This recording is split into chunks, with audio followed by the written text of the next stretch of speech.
Rose milk lassi பார்க்கலாம். ஒரு cup அளவுக்கு கெட்டியா இருக்கணும் நல்லா தயிர். அப்போ தான் இதுக்கு சூப்பரா இருக்கும். கெட்டியான 1 கப் போல் தயிர் சேர்த்துக்கோங்க. இது கூட 2 டேபிள் ஸ்பூன் போல் ரோஸ் மில்க் சர்பத் சேர்த்துக்கோங்க. இதிலே சுகர் இருக்கும். நான் இன்னும் கொஞ்சம் 2 டேபிள் ஸ்பூன் போல் சுகர் சேர்த்துக்க போகிறேன். விருப்பமாக இருந்தால் இந்த சுகர் சேர்த்துக்கோங்க, இல்லாட்டி தேவைப்படாது. சேர்த்துட்டு இதை மிக்ஸி ஜாரில் போட்டு 2 ஓட்டு ஓட்டி எடுத்துக்கோங்க. ஓட்டுனதுக்கப்புறம் இப்போ நம்ம சர்வ் பண்ண வேண்டியதான். 2 டேபிள் ஸ்பூன் போல் பாதாம் பிசிங்கி சேர்த்துக்கோங்க. இந்த மாதிரி சேர்க்கும் போது வெயிலுக்கு ரொம்ப நல்லது.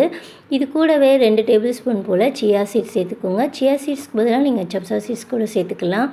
அரைச்சி வச்சதை இதில் சேர்த்துக்கோங்க. இதில் சேர்த்துட்டு நல்லா மிக்ஸ் பண்ணி கொடுங்க. சூப்பராக இருக்கும். கிட்ஸ் கூட என்ஜாய் பண்ணி சாப்பிடுவாங்க. பெரியவங்க எல்லாருமே இதில் நல்லா ஒரு ஸ்பூன் வச்சு நல்லா கலந்து விட்டுக்கோங்க, எல்லாத்துலேயும் படுற மாதிரி. கண்டிப்பாக இந்த மாதிரிலாம் நம்ம வெயிலுக்கு எடுத்துக்கிட்டால் உடம்புக்கும் ரொம்ப நல்லது. மிஸ் பண்ணாமல் ட்ரை பண்ணி பாருங்கள். என்ஜாய் பண்ணுங்கள். பாய்.